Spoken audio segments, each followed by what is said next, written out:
நபி தோழர்களுடைய தியாகத்தை கொச்சைப்படுத்தவில்லை, நபி தோழர்களுடைய ஈமானை குறைத்து மதிப்பிடவில்லை. நபி தோழர்கள் இல்லாமல் இந்த மார்க்கம் நமக்கு கிடைத்திருக்காது, அதை நாங்கள் மறுக்கவில்லை. அவர்களுடைய சொந்த கருத்து மார்க்கமாகுமா? அவர்களுடைய சொந்த சொல் மார்க்கமாகுமா? ஹதீஸ்கள் நமக்கு நபி தோழர்கள் வழியாகத்தானங்க வந்திருக்கு. ரசூலுல்லாஹ் நம்மள்ட்ட டைரக்டாவா சொன்னாங்க, நபி தோழர்கள்ட்ட சொன்னாங்க, நபி தோழர்கள் தாபீன்கள்ட்ட சொன்னாங்க, தாபீன்கள் தபா தாபீன்கள்ட்ட சொன்னாங்க. இப்படியே ஒவ்வொரு காலத்தை கடந்து தான் நமக்கு வந்திருக்கு. அப்ப நபி தோழர்கள் வழியாகத்தான் ஹதீஸ் நமக்கு வந்திருக்கு. நபி தோழர்கள் நபிகள் நாயகம் ஸல்லல்லாஹு அலைஹி வஸல்லம் அவர்கள் இவ்வாறு சொன்னார்கள், ஏற்றுக்கொள்கிறோம். நபி ஸல்லல்லாஹு அலைஹி வஸல்லம் அவர்கள் இவ்வாறு செய்தார்கள், நபி தோழர்கள் சொல்லும் பொழுது ஏற்றுக்கொள்கிறோம். நபி ஸல்லல்லாஹு அலைஹி வஸல்லம் அவர்கள் இவ்வாறு அங்கீகரித்தார்கள், நபி தோழர்கள் சொல்லும் பொழுது ஏற்றுக்கொள்கிறோம். ஒரு நபி தோழர் நான் இவ்வாறு சொல்லுகிறேன் ஏத்துக்க மாட்டோம். ஏன்? அது அவருடைய சொந்த கூட்டு, அது அவருடைய சொந்த கருத்து. சொந்த கருத்து மார்க்கம் ஆகுமான்னு கேட்டா மார்க்கம் ஆகாது. இது நபி தோழர்களுக்கு மட்டுமில்ல, ரசூலுல்லாஹுக்கே இறைவன் இந்த அடிப்படையை தான் சொல்லி தரான். அஸ்ஸலாமு அலைக்கும் வரஹ்மத்துல்லாஹி வபரகாத்துஹு. அன்பிற்கினிய சகோதர சகோதரிகளே, இந்த தருணத்தில் வழிகேட்டிற்கு அழைக்கும் நவீன சலஃபி கொள்கை என்ற தலைப்பு வழங்கப்பட்டிருக்கிறது. இந்த தலைப்பு வழங்கப்பட்டதற்கான காரணம், தௌஹீதுவாதிகள் என்கின்ற போர்வையில் சிலர் வழிகட்ட இஸ்லாத்தினுடைய அடிப்படைக்கு முரணான நபி வழியிலிருந்து தடுமாறுகிற தடம் புரண்டிருக்கிற ஒரு கொள்கையை மக்கள் மத்தியிலே பிரச்சாரம் செய்து வருகிறார்கள். இந்த கொள்கை இஸ்லாத்தின் அடிப்படைக்கு எப்படி முரணானது, இவர்கள் எவ்வளவு மாபாதக கொள்கையை எடுத்துரைக்கிறார்கள் என்பதை அறிந்து கொள்வதற்காகத்தான் இந்த தலைப்பு வழங்கப்படுகிறது. அல்லாஹ் ரப்பல் ஆலமீன் இஸ்லாத்தின் அடிப்படையை நமக்கு சொல்லுகிற பொழுது,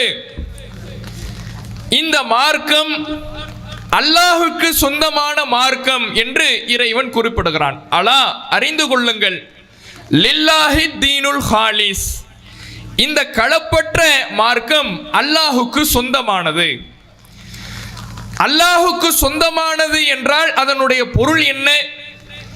இந்த மார்க்கத்தினுடைய உரிமை, இந்த மார்க்கத்தினுடைய அனைத்து அதிகாரம் எல்லாமே அல்லாஹ்வின் கரத்தில் தான் இருக்கிறது. இந்த மார்க்கத்தில் ஒரு சட்டம் இயற்றுகிற அதிகாரம் அல்லாஹ்விடத்தில் தான் இருக்கிறது. இந்த மார்க்கத்தில் ஒன்றை ஹலால் என்றும் ஹராம் என்றும் தீர்மானிக்கின்ற உரிமை அல்லாஹ்விடத்தில் தான் இருக்கிறது.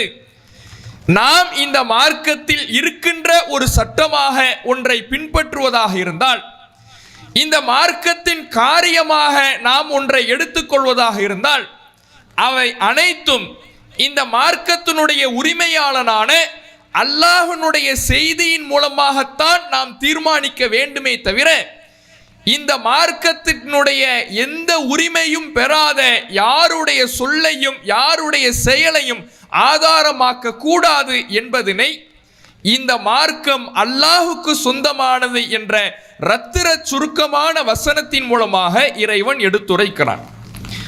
இன்னும் இதே அடிப்படையை சற்று விரிவாக 7வது அத்தியாயம் 3வது வசனத்திலே இறைவன் பேசுகிறான். இத்தபிஉ மா உன்சில இலைக்கும் மிர் ரப்பிக்கும், உங்கள் இரட்சகனிடமிருந்து உங்களுக்கு ஒரு செய்தி அருளப்பட்டிருக்கிறது, அதை மட்டும்தான் நீங்கள் பின்பற்ற வேண்டும். வலா தத்தபிஉ மின் தூனிஹி அவுலியா, அல்லாஹ்வை தவிர்த்து வேறு பொறுப்புதாரிகளை நீங்கள் பின்பற்றாதீர்கள். நீங்கள் மார்க்கம் என்று பின்பற்றுவதாக இருந்தால், ஒரு செயலை மார்க்கம் என்று அங்கீகரிப்பதாக இருந்தால், ஒரு சட்டத்தை இஸ்லாம் என்று நீங்கள் எடுத்துக்கொள்வதாக இருந்தால், அல்லாஹ்விடமிருந்து அருளப்பட்ட செய்தியின் அடிப்படையில் தான் நீங்கள் பின்பற்ற வேண்டும்.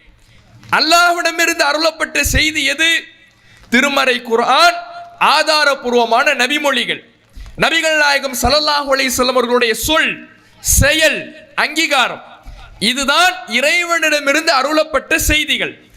இந்த செய்திகளின் வழியாகத்தான் உங்களுடைய மார்க்கத்தை நீங்கள் தீர்மானிக்க வேண்டுமே தவிர, வலா தத்தபிஉ மின் தூனிஹி அவுலியா, அல்லாஹ்வை விடுத்து வேறு பொறுப்புதாரிகளை நீங்கள் மார்க்கம் ஏற்றும் அதிகாரிகளாக பின்பற்றாதீர்கள். மார்க்கத்துக்கு வேறு பொறுப்புதாரிகள் இருக்கிறார்களா? அல்லாஹ்வை தவிர்த்து வேறு பொறுப்பாளர்கள், வேறு உரிமையாளர்கள், வேறு சொந்தக்காரர்கள் இல்லை என்று ஆகிவிட்ட பிறகு அவர் சொன்னாலும் மார்க்கம், இவர் சொன்னாலும் மார்க்கம், இந்த முன்னோருடைய கருத்து மார்க்கம் என்று மனிதர்களுடைய கருத்துக்களை மார்க்கமாக நீங்கள் பின்பற்றுகிறீர்கள் என்றால் அல்லாஹ்வை தவிர்த்து மார்க்கத்திற்கு உரிமையாளர்கள் இருக்கிறார்கள் என்று நீங்கள் எடுத்துக்கொண்டதற்கு சமம். மார்க்கத்திற்கு மற்ற அல்லாஹ்வை தவிர்த்து வேறு சொந்தக்காரர்கள் இருக்கிறார்கள் என்று நீங்கள் எடுத்துக்கொண்டதற்கு சமம். அப்படி நீங்கள் பின்பற்றாதீர்கள் என்று அல்லாஹ் ரப்புல் ஆலமீன் திருமறை குர்ஆனிலே இந்த மார்க்கத்தின் அடிப்படையை நமக்கு எடுத்துரைக்கிறார். அப்ப இஸ்லாம் என்றாலே, மார்க்கம் என்றாலே அது வஹி செய்திதான், இறை செய்திதான், அல்லாஹ்விடமிருந்து அருளப்பட்ட செய்திதான். திருமறை குர்ஆனும் ஆதாரபூர்வமான நபிமொழிகளும் மட்டும்தான் இறை செய்தி. அந்த இறை செய்தியை மட்டும்தான் பின்பற்ற வேண்டும் என்று இஸ்லாத்தின் அடிப்படை நமக்கு எடுத்துரைக்கிறது. இஸ்லாத்தின் அடிப்படை இவ்வளவு தெளிவாக இருக்கும் பொழுது, உள்ளங்கை நெல்லிக்கனி போல இவ்வளவு அற்புதமாக கைகளுக்குள் இறைவன் இந்த கொள்கையை தந்திருக்கின்ற பொழுது, எல்லா மக்களும், பச்சை பிள்ளை கூட, பாமர மக்கள் கூட தெளிவாக அறிந்து கொள்ளுகிற வகையில் இந்த அடிப்படையை இறைவன் சொல்லி தந்திருக்கும் பொழுது, சிலர் இது மட்டும் இஸ்லாத்தின் அடிப்படை அல்ல, திருமறை குர்ஆனும் ஆதாரபூர்வமான நபிமொழிகளும் மட்டும் இஸ்லாத்தின் அடிப்படைகள் அல்ல, வேறு என்ன, குர்ஆன் ஹதீஸை தாண்டி அந்த குர்ஆன் ஹதீஸ் என்கின்ற வட்டத்திற்குள் மட்டும் நிற்காமல் முன்னோர்கள் சொல்வதும் மார்க்கம்தான். முன்னோர்கள் என்றால் யார்? நபி தோழர்கள், அவர்களுடைய சொந்த சொல் செயல் அங்கீகாரம் இவைகளும் மார்க்கம்தான். நபி தோழர்களுக்கு பின்னால் வந்த தாபீன்கள், அவர்களுடைய சொல் செயல் அங்கீகாரம் மார்க்கம்தான். தபா தாபீன்கள், அந்த தாபீன்களுக்கு பின்னால் வந்தவர்கள், அவர்களுடைய சொல் செயல் மார்க்கம்தான்.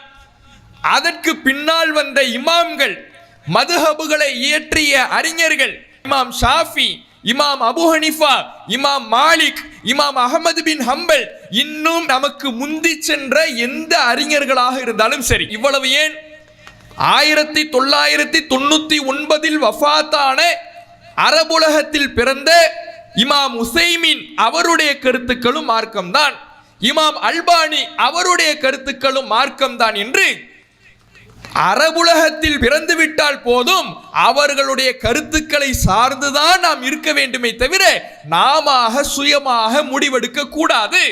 குர்ஆன் ஹதீஸ் என்கின்ற அடிப்படையில் மட்டும் நின்று மார்க்கத்தை விளங்க இயலாது. இந்த முன்னோர்களையும் மார்க்க ஆதாரங்களாக எடுத்துக்கொள்ள வேண்டும் என்று தற்பொழுது சிலர் பிரச்சாரம் செய்து வருகிறார்கள். இவர்கள்தான் தங்களை சலஃபியாக்கள் என்று அழைத்துக் கொள்ளுகிறார்கள், அல்லது தங்களுடைய கொள்கையை மன்ஹஜு சலஃப் என்று சொல்லுகிறார்கள். சலஃப்னா முதல்ல என்னன்னு விளங்கிக்கணும். சலஃப்னா அந்த அரபு வார்த்தைக்கு முன்னோர்கள் என்று பொருள். சலஃப் என்கின்ற அரபு வார்த்தைக்கு முன்னோர்கள். அந்த முன்னோர்களை தாங்கள் சார்ந்திருக்கிறோம் என்ற காரணத்தினால் அவர்கள் தங்களை சலஃபியாக்கள் என்று அழைத்துக் கொள்ளுகிறார்கள். முன்னோர்களுடைய வழியில் அவர்கள் செல்லுகிற காரணத்தினால் தங்களுடைய கொள்கையை மன்ஹஜு சலஃப், சலஃபுகளுடைய முன்னோர்களுடைய வழிமுறை என்று சொல்லிக் கொள்கிறார்கள். அப்போ சலஃபு முன்னோர்களை தாங்கள் சார்ந்திருக்கிறோம் என்கின்ற காரணத்தினால் தங்களை சலஃபியாக்கள் என்றும் மன்ஹஜு சலஃப் என்றும் அழைத்துக் கொள்கிறார்கள். யோசித்து பாருங்கள், இஸ்லாத்தின் பெயரால் எத்தனையோ இஸ்லாத்தை பிரச்சாரம் செய்கிற அமைப்புகள், இயக்கங்கள் நம்ம தமிழ் பேசும் சமூகத்துக்கு மத்தியில் இருக்குது. அவர்களுடைய பெயர்களை எல்லாம் எடுத்து பாருங்களேன், பெயர்கள்லாம் நல்லா இருக்கும், அவர்களுடைய கொள்கை வழிகேட்டான கருத்துக்களை சொல்லுமே தவிர பெயரளவில் பார்த்தீங்கன்னா நல்ல பெயராக இருக்கும். இப்போ உதாரணத்துக்கு இன்னைக்கு சுன்னத்துல் ஜமாத்துன்னு இருக்கிறாங்க. சுன்னத்துல் ஜமாத், சுன்னத்துல் ஜமாத்னா என்ன? நபி வழியை பிரச்சாரம் செய்கிற கூட்டமைப்பு, நபி வழியை கடைபிடிக்கிற கூட்டமைப்புன்னு பேர். சுன்னத்து வல் ஜமாத்னா நபி வழியை பேணுகிற கூட்டமைப்பு அப்படின்னு பெயரை வச்சுக்கிட்டாங்க. ஆனா அவர்களுடைய கொள்கை நபி வழியை பேணுகிற அடிப்படையில் இருக்குதா? நபிகள் நாயகம் ஸல்லல்லாஹு அலைஹி வஸல்லம் அவர்கள் எந்த கபறுகளை தரைமட்டமாக்க சொன்னார்களோ அந்த கபறுகளிடத்தில் கையேந்தி கொண்டு நபிகள் நாயகத்தினுடைய வார்த்தைக்கு எதிராக போர் பிரகடனம் செய்பவர்களாக இருந்து கொண்டு தங்களை நபி வழி நடப்பவர்கள் என்று மக்கள் மத்தியிலே பெயர் சுட்டி சொல்லுகிறார்கள். பேரு நல்லா இருக்கு, கொள்கை வழிகேடு. இப்படி எத்தனை அமைப்புகள் இருந்தாலும் அவர்களுடைய கொள்கை வழிகேடாக இருந்தாலும் கூட பெயர்களிலாவது என்ன பெயர் வச்சுக்குவாங்க? நல்ல பெயரை வச்சுக்குவாங்க. இஸ்லாத்தினுடைய அடிப்படைக்கு முரண்படாத பெயர்களை வைத்துக் கொள்வார்கள். ஆனா இந்த சலஃபுகள்னு சொல்றாங்களே, இவர்களுடைய பெயரே வழிகேடு தான். அவங்களுடைய கொள்கை வழிகேடுங்கிறது ரெண்டாவது இருக்கட்டும், பெயரே என்னதான்? வழிகிட்ட பெயர்களைத்தான் இவர்கள் வைத்திருக்கிறார்கள். குர்ஆன் ஹதீஸை தான் சார்ந்திருக்க வேண்டும் என்று இஸ்லாம் சொல்லுகிறது. திருமறை குர்ஆன் போதிக்கிறது. குர்ஆன் ஹதீஸை மட்டும் தான் பின்பற்ற வேண்டும், இறைவனுடைய இறை செய்தியை மட்டும் தான் பின்பற்ற வேண்டும் என்று திருமறை குர்ஆனும் நபிமொழிகளும் நமக்கு எடுத்து சொல்லுகிறது. ஆனால் இவர்கள் சொல்லுகிறார்கள், நாங்கள் முன்னோர்களை சார்ந்தவர்கள், முன்னோர்களின் வழியில் நடப்பவர்கள் என்று பெயரிலேயே வழிகேட்டை சொல்லக்கூடிய ஒரு கூட்டம் என்றால் அது இந்த நவீன சலஃபி கொள்கையாகத்தான் இருக்கிறது என்பதை நாம் இந்த நேரத்தில் விளங்கிக் கொள்ள வேண்டும். இவர்கள் என்ன சொல்லுகிறார்கள்? நபி தோழர்களை பின்பற்ற வேண்டும், இமாம்களை பின்பற்ற வேண்டும். இப்படி நமக்கு முன் சென்றவர்கள் யாரெல்லாம் இருக்கிறார்களோ, காலத்தால் யாரெல்லாம் முந்தி இருக்கிறார்களோ, அந்த முன்னோர்களில் அரபுலகத்தில் அவங்க பிறந்திருந்தா போதும், அரபியில் 4 புத்தகத்தை எழுதியிருந்தால் போதும், அவர்களுடைய கருத்துக்களை எல்லாம் மார்க்கம் என்று பின்பற்ற வேண்டும் என்று ஒரு கொள்கையை வைத்திருக்கிறார்கள். இது தவறு. குர்ஆன் ஹதீஸின் அடிப்படையில் தான் மார்க்கத்தை பின்பற்ற வேண்டும் என்று இஸ்லாத்தினுடைய அடிப்படையை நாம இவ்வளவு வசனங்கள் சொன்னோம்னா இதற்கு முன்னாடி அதையெல்லாம் எடுத்துரைக்கிற பொழுது நம்ம மேல ஒரு விமர்சனத்தை வைப்பார்கள். என்ன விமர்சனம்? விமர்சனம் என்று சொல்வதை விட அவதூறை எடுத்துரைப்பார்கள். என்ன அவதூறுனா, இவர்கள் நபி தோழர்களை திட்டுகிறார்கள் என்று சொல்வார்கள். இது போன்ற ஒரு விமர்சனத்தை ஒரு கூட்டம் எடுக்கிறது என்றால் முதல்ல நம்ம விளங்கிக்கணும், ஒரு கூட்டம் ஆதாரங்களை தங்களுடைய கொள்கைக்கு சார்ந்து வைக்காமல் இது போன்ற உணர்ச்சிகளை, இவங்க நபித்தோழரை எல்லாம் திட்டுற கூட்டம் என்று சொல்லுகிறார்கள் என்றால் இவர்களிடத்தில் ஆதாரம் இல்லை, அதனால் இது போன்ற உணர்ச்சியை தூண்டுகிற வார்த்தைகளை சொல்லுகிறார்கள் என்பதை முதலில் விளங்கிக் கொள்ள வேண்டும். இது போன்ற விமர்சனம் வரலாறுகளில் ஒவ்வொரு வழிகேட்ட கூட்டமும் வைத்த விமர்சனம் தான் இது. தர்காவிற்கு போகக்கூடாது, இறந்தவர்களிடம் கையேந்த கூடாது, இதை திருமறை குர்ஆன் சொல்லுகிறது, ஹதீஸ்கள் சொல்லுகிறது என்று எடுத்துரைக்கிற பொழுது ஆரம்பத்தில் சுன்னத் வல் ஜமாத் என்று தங்களை அழைத்துக் கொள்ளக்கூடியவர்கள் என்ன சொன்னார்கள்? தௌஹீது பேசக்கூடிய மக்களை பார்த்து என்ன சொன்னார்கள்? பார்த்தீங்களா, அவுலியாக்களை திட்டுகிறார்கள், இறைநேசர்களை திட்டுகிறார்கள் என்று மக்களுடைய உணர்ச்சியை தூண்டினான். அவுலியாவை திட்டுறான்னா இறைநேசர்களை திட்டுகிறார்கள் என்றால் ரொம்ப மோசமான ஆட்களா இந்த ஆட்கள் இருப்பாங்க போல என்று மக்களுடைய கோபத்தை, மக்களுடைய உணர்ச்சியை தூண்டுவதற்காக இது போன்ற ஒரு பிரச்சாரத்தை இந்த சமாதி வழிபாடு செய்யக்கூடியவர்கள், கபரு வழிபாடு செய்யக்கூடியவர்கள் செய்தார்கள். நாம அந்த நேரத்தில் இறைநேசர்களை முதல்ல திட்டினோமா? அவுலியாக்களை திட்டினோமா? அவர்களை திட்டவில்லை. அவர்களின் பெயரால் நீங்கள் நடத்தக்கூடிய இந்த நாடகங்கள், நீங்கள் செய்யக்கூடிய இந்த வழிபாடுகள், கபரு வழிபாடுகள் எல்லாம் தவறு, அசத்தியம், இறைவனுடைய பார்வையில் இது சாபத்திற்குரிய கொள்கை என்பதை பிரச்சாரம் செய்தோம். அப்படி பிரச்சாரம் செய்த காரணத்தினால நாம் அவுலியாக்களை திட்டுகிறோம் என்று ஒரு பொய்யை பரப்பினார்கள். அது மாதிரி தான் குர்ஆன் ஹதீஸை மட்டும்தான் பின்பற்ற வேண்டும், நபி தோழர்களை பின்பற்றுவதற்கு மார்க்கத்தில் எந்த ஆதாரமும் இல்லை, இமாம்களை பின்பற்றுவதற்கு எந்த ஆதாரமும் இல்லை என்று நாம் பிரச்சாரம் செய்யும் பொழுது இவர்களிடத்தில் ஆதாரம் இல்லை என்கின்ற காரணத்தினால பார்த்தீர்களா, நபி தோழர்களை திட்டுகிறார்கள், இமாம்களை திட்டுகிறார்கள் என்று ஒரு பொய் பிரச்சாரத்தை செய்து மக்களுடைய உணர்வுகளை தூண்டக்கூடிய இவர்களாக இவர்கள் இருக்கிறார்கள். முதல்ல நாம் நபி தோழர்களை திட்டுகிறோமா? தௌஹீது ஜமாத் சார்பாக ஒரு ஜும்மா பயானாக இருந்தாலும் சரி, எந்த உரை நிகழ்த்தப்பட்டாலும் சரி, அதிலே நபி தோழருடைய தியாகத்தை பற்றிய விவர குறிப்பு இல்லாமல் இருக்காது. நபி தோழர்களைத்தான் ஒரு முன்னுதாரணமாக சொல்லுகிறோம். தர்மம் செய்வதற்கு உனக்கு முன்னுதாரணம் நபித்தோழர், தியாகம் செய்வதற்கு உனக்கு முன்னுதாரணம் நபித்தோழர், அர்ப்பணிப்பு செய்வதற்கு உனக்கு முன்னுதாரணம் நபித்தோழர், இப்படி இந்த வணக்க வழிபாடுகள் புரிவதற்கு உனக்கு முன்னுதாரணம் நபித்தோழர். இப்படி முன்னுதாரணமாக இந்த மார்க்கத்தில் சொல்லப்பட்ட காரியங்களை எவ்வளவு முனைப்போடு அந்த நபித்தோழர்கள் செய்திருக்கிறார்கள் என்பதை அவர்களுடைய வாழ்வில் நடந்த நிகழ்வுகளை எடுத்துக்காட்டி மக்களிடத்தில் பிரச்சாரம் செய்கிறோம். அப்படி செய்யக்கூடிய இந்த ஜமாத் நபித்தோழர்களை திட்டுமா? நபித்தோழர்களை திட்டக்கூடியவர்களா நாங்கள்? நபித்தோழர்களே எந்த கொள்கையில் இருந்தார்களோ அந்த சத்திய கொள்கையில் நாம இருக்கிறோம். முதல்ல நபித்தோழர்களை ஏன் பின்பற்ற கூடாதுன்னு நாம சொல்றோங்கிறத விளங்கிக்கணும். அல்லாஹ் என்ன சொன்னா? வஹியை மட்டும் நீ பின்பற்று, இறை செய்தியை மட்டும் பின்பற்றுன்னு சொன்னான். இறை செய்தி யாருக்கு வந்தது? இந்த சமுதாயத்தில் இறை செய்தி யாருக்கு வந்தது? நபிகள் நாயகம் ஸல்லல்லாஹு அலைஹி வஸல்லம் அவர்களுக்கு மட்டும்தான் வந்தது. வேறு எந்த மனிதருக்காவது இறை செய்தி வந்ததா? அபூபக்கர் ரலியல்லாஹு அன்ஹுகளுக்கு வந்ததா? உமர் ரலியல்லாஹு அன்ஹுகளுக்கு வந்ததா? உஸ்மான் ரலியல்லாஹு அன்ஹுகளுக்கு வந்ததா?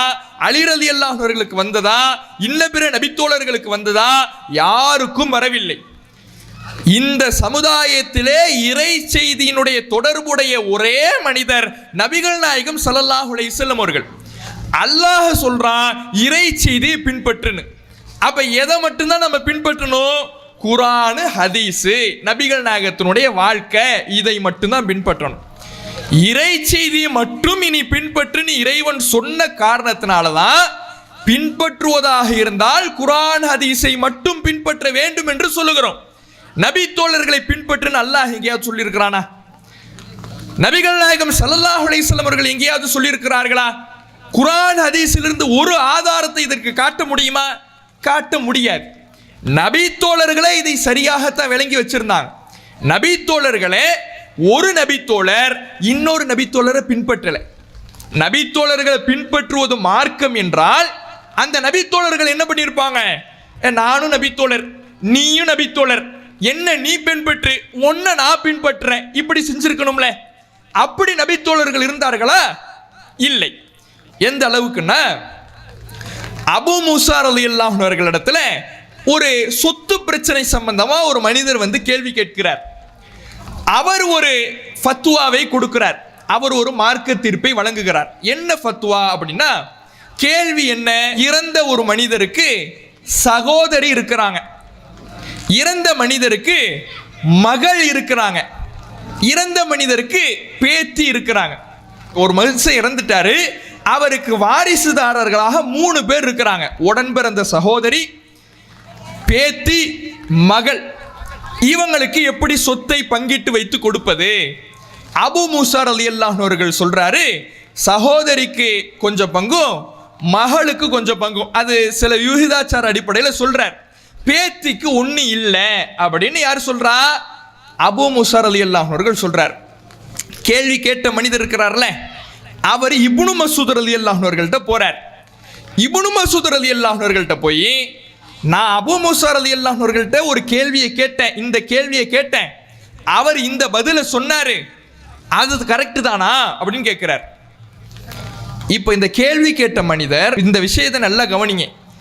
சஹாபாக்களை மார்க்கம் என்று பின்பற்றுவதாக இருந்தால் இந்த கேள்வி கேட்ட மனிதர் என்ன பண்ணியிருக்கணும்? அபூ மூஸா ரலியல்லாஹு அன்ஹு அவர்கள் நபி தோழர் தானே, அவர் சொன்ன உடனே ஏத்துக்கிட்டு போயிட வேண்டியதானே?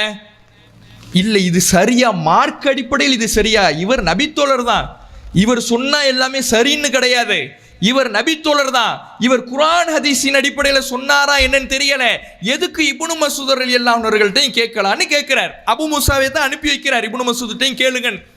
அப்ப இப்னு மஸ்ஊத் ரலியல்லாஹு அன்ஹு அவர்கள்ட்ட கேட்கும் பொழுது இப்னு மஸ்ஊத் ரலியல்லாஹு அன்ஹு அவர்கள் சொல்லுகிறார், அபூ மூஸா சொன்ன மாதிரியே நானும் இந்த கேள்விக்கு பதிலை சொன்னேன் என்றால் நான் இந்த நேரத்தில் லலல்து வழிகேடனாக ஆகிவிடுவேன்.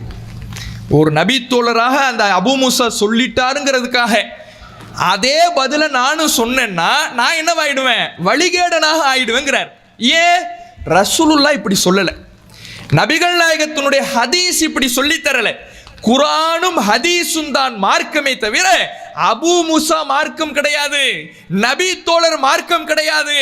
அவர் சொன்னாருங்கிறதுக்காக நானும் அதே ஃபத்வாவை கொடுத்தேன்னா நான் வழிகேடனாக ஆகி விடுவேன் என்று இப்னு மசூத் ரலியல்லாஹு அன்ஹு அவர்கள் சொன்னார். அப்ப நபி தோழர்களுடைய கொள்கையே என்னவாகத்தான் இருந்தது? ஒரு நபி தோழர் இன்னொரு நபி தோழரை பின்பற்ற கூடாது, நபி தோழர்களை பின்பற்றுவது மார்க்கம் இல்லை, குர்ஆன் ஹதீஸ் மட்டும்தான் மார்க்கம் என்பதுதான் நபி தோழர்களுடைய கொள்கையாகவே இருந்தது. ஆனா இப்படி பின்னால் வந்தவர்கள் இந்த நவீன சலஃபிகள் அந்த நபி தோழர்களின் பெயரால் நபி தோழர்களை நாம மார்க்கம் என்று பின்பற்ற வேண்டும் என ஒரு தவறான மார்க்கத்துக்கு முரணான இஸ்லாத்தின் அடிப்படைக்கு எதிரான கொள்கையை பிரச்சாரம் செய்கிறார்கள். எப்படின்னா இந்த சுன்ன ஜமாத்துக்காரங்களை பார்த்தீங்கன்னா நபிகள் நாயகம் ஸல்லல்லாஹு அலைஹி வஸல்லம் அவர்களின் பெயராலேயே ஷிர்க் செய்வான். ரசூலுல்லாஹ் எதை ஒழிக்க வந்தாங்க? ஷிர்க்கை ஒழிக்க வந்தார்கள். தன்னுடைய இறுதி பேருரையிலே அத்தனை ஷிர்க்கையும் மூட பழக்க வழக்கத்தையும் என்னுடைய காலடியில் போட்டு நான் புதைக்கிறேன் என்று சொன்னார்கள். அப்படி ஷிர்க்கை அல்லாஹுடைய உதவியினால் தன்னுடைய பிரச்சாரத்தினால் ஒழித்த அல்லாஹுடைய தூதரவர்களையே மௌலுது பாடலுங்கிற பேர்ல ரசூலுல்லாவை அல்லாஹ்வுடைய நிலைக்கு உயர்த்தி ஷிர்க் வைப்பான். சுன்ன ஜமாத்துக்காரர்களை பார்த்தீங்கன்னா மௌலிதுன்னு ஓதுவாங்க. அந்த மௌலிதில் என்ன செய்யறாங்க? எந்த நபிகள் நாயகம் ஸல்லல்லாஹு அலைஹி வஸல்லம் அவர்கள் ஷிர்க்கை ஒழித்தார்களோ அதே நபிகள் நாயகம் ஸல்லல்லாஹு அலைஹி வஸல்லம் அவர்களை அல்லாஹ்வுடைய நிலைக்கு உயர்த்தி ஷிர்க் வைப்பான். அதே மாதிரி இந்த நவீன சலஃபிகளை பார்த்தீங்கன்னா எந்த நபி தோழர்கள் குர்ஆன் ஹதீஸ் மட்டும்தான் மார்க்கம் என்று நடந்தார்களோ அதே நபி தோழர்களை அவர்களுடைய கருத்து தான் மார்க்கம் என்று பின்னால் வந்து அவர்களின் பெயரால் வழிகேட்டை உருவாக்கி கொண்டு இவர்கள் பிரச்சாரம் செய்து வருகிறார்கள். அப்ப குர்ஆன் ஹதீஸை தாண்டி வேறு எதுவும் மார்க்கமாக முடியாது. இப்படி சொன்னோம்னா என்ன கேட்பாங்க தெரியுமா? அவங்க எவ்வளவு பெரிய அந்தஸ்துல உள்ளவங்க, நபி தோழர்களுடைய அந்தஸ்து நமக்கு சமமாகுமா? ஆகாதுன்னு தான் நாமளும் சொல்றோம். நபி தோழர்களுடைய ஈமானுக்கு நம்முடைய ஈமான் சரிக்கு சமமாக ஆகாது. நபி தோழர்களுடைய அந்தஸ்துக்கு நாமும் சமமாக மாட்டோம். அதனால மார்க்கம் ஏற்றும் அதிகாரம் அவங்களுக்கு வந்துடுமா? நபி தோழர்களுக்கு வந்து விடுமா? நிச்சயமாக வராது. ஏன்? நபி இப்ராஹிம் அலைஹிஸ்ஸலாம் அவர்கள் அதற்கு ஒரு உதாரணம். இப்ராஹிம் அலைஹிஸ்ஸலாம் அவர்கள் எவ்வளவு பெரிய அந்தஸ்துள்ளவர். வத்தஹதல்லாஹு இப்ராஹிம ஹலீலா, அல்லாஹ் இப்ராஹிமை உற்ற தோழனாக எடுத்துக்கொண்டான் என்று திருமறை குர்ஆன் பேசுகிறதே.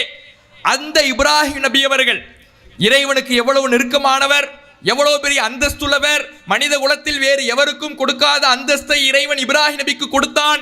அப்படிப்பட்ட இப்ராஹிம் நபி அவர்கள் தானாக மார்க்க சட்டங்களை உருவாக்கவில்லை. இறைவன் கட்டளை போடுறான் அவருக்கு, காபாவை கட்டி எழுப்புங்கள் என்று. கட்டி எழுப்பிவிட்டார், இறை இல்லத்தை கட்டிவிட்டார். எப்படி வணங்குவது? பள்ளிவாசல் எதுக்கு கட்டுறாங்க? வணங்குறதுக்கு தானே, அல்லாஹ்வுடைய சட்டங்களை நிறைவேற்றுவதற்கு தானே. எப்படி வணங்குவது? சுயமாக இவர் முடிவெடுக்கல. நான் தான் அல்லாஹ்வுடைய உற்ற நண்பனாச்சு, எனக்கு இருக்கிற அந்தஸ்து யாருக்காவது இருக்குமா? நானே ஒரு வணக்கத்தை சொல்றேன் சொன்னாரா?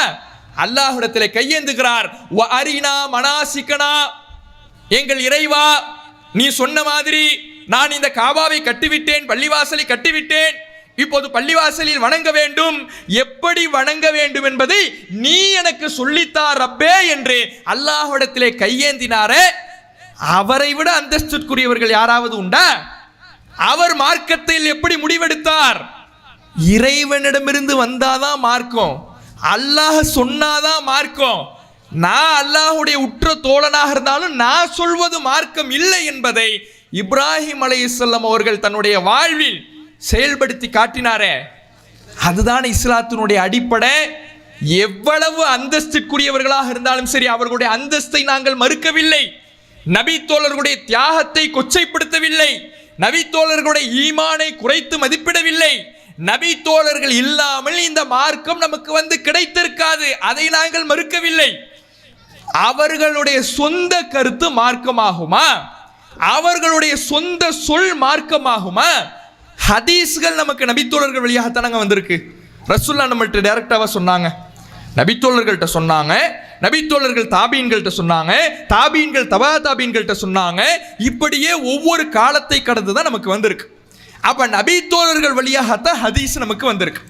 நபித்தோழர்கள் நபிகள் நாயகம் ஸல்லல்லாஹு அலைஹி வஸல்லம் அவர்கள் இவ்வாறு சொன்னார்கள், ஏற்றுக்கொள்கிறோம். நபி ஸல்லல்லாஹு அலைஹி வஸல்லம் அவர்கள் இவ்வாறு செய்தார்கள், நபித்தோழர்கள் சொல்லும் பொழுது ஏற்றுக்கொள்கிறோம். நபி ஸல்லல்லாஹு அலைஹி வஸல்லம் அவர்கள் இவ்வாறு அங்கீகரித்தார்கள், நபித்தோழர்கள் சொல்லும் பொழுது ஏற்றுக்கொள்கிறோம். ஒரு நபித்தோழர் நான் இவ்வாறு சொல்லுகிறேன் ஏத்துக்க மாட்டோம். ஏன்? அது அவருடைய சொந்த கூட்டு, அது அவருடைய சொந்த கருத்து. சொந்த கருத்து மார்க்கம் ஆகுமான்னு கேட்டா மார்க்கம் ஆகாது. இது நபித்தோழர்களுக்கு மட்டுமில்ல, ரசூலுல்லாஹுக்கே இறைவன் இந்த அடிப்படையை தான் சொல்லித்தரான். நபிகள் நாயகம் ஸல்லல்லாஹு அலைஹி வஸல்லம் அவர்களே அல்லாஹ்வுடைய இறை செய்தி இல்லாமல் அவர்களாக சொந்தமாக ஒரு சில கருத்துக்களை சொல்வார்கள் என்றால் அது மார்க்கம் இல்லை என்பதை ரசூலுல்லாஹ்வே நமக்கு சொல்லித்தராங்க. அல்லாஹ்வுடைய தூதரவர்கள் மதீனாவுக்கு வராங்க. தன்னுடைய 53 வருட வாழ்க்கை மக்காவுல கழிகிறது. அதில் 13 வருட வாழ்க்கை நபித்துவ வாழ்க்கை. 53 வயதுல மதீனாவுக்கு வராங்க.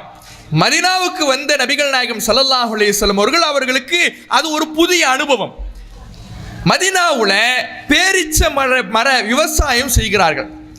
ரசூலுல்லாஹ் மக்காவில் பார்த்த விவசாய முறைகள் என்பது வேறு, மதீனாவில் பார்க்கின்ற விவசாய முறை என்பது வேறு. மதீனாவுல அவங்க பார்க்கிற விவசாய முறையில ஆண் பேரித்த மரத்தையும் பெண் பேரித்த மரத்தையும் மகரந்த சேர்க்கையின் மூலமாக சேர்த்து அதிகமான விளைச்சல்களை மதீனாவாசிகள் உருவாக்குகிறார்கள். ரசூலுல்லாஹ் கடந்து போறாங்க. இதை பார்த்த நபிகள் நாயகம் ஸல்லல்லாஹு அலைஹி வஸல்லம் அவர்கள் கடந்து போறாங்க. கடந்து போகும் பொழுது நபித்தோழர்கள்ட்ட சொல்றாங்க, இப்படி ஏன்பா செஞ்சுக்கிட்டு இருக்கிறீங்க? இந்த விவசாய முறையில ஏன் செய்றீங்க? இதை விட்டுற வேண்டியதானே அப்படின்னு சொல்லிட்டு ரசூலுல்லாஹ் கடந்து போயிட்டாங்க. ரசூலுல்லாஹ் சொல்றாங்கன்னா சஹாபாக்கள் என்ன நினைப்பாங்க? இதை ஏன்பா செய்றீங்கன்னு கேட்டா சஹாபாக்கள் என்ன நினைப்பாங்க? மார்க்கத்தில் தடுக்கப்பட்டுடுச்சு போல, இந்த விவசாய முறை ஹராம் போல சஹாபாக்கள் நினைச்சுக்கிறாங்க. நினைச்சுக்கிட்டு அந்த விவசாய முறை கைவிட்டுடும் செய்கிறாங்க. அந்த வருடம் விவசாயத்தின் மூலமாக பேரித்தமர விவசாயத்தின் மூலமாக கிடைக்கின்ற மகசூல் குறைஞ்சிடுச்சு. எந்த நபிகள் நாயகம் தடுத்தார்களோ அதே நபிகள் நாயகம் கேட்குறாங்க, ஏன்பா இந்த வருஷம் மகசூல் குறைஞ்சிடுச்சு? சஹாபாக்கள் சொல்றாங்க, அல்லாஹ்வுடைய தூதரே நீங்க தானே சொன்னீங்க இப்படி விவசாயம் பண்ண வேணான்னு, இப்படி விவசாயம் பண்ண வேணாம் நீங்க தானே சொன்னீங்க, விட்டோம் லாபம் குறைஞ்சிடுச்சு.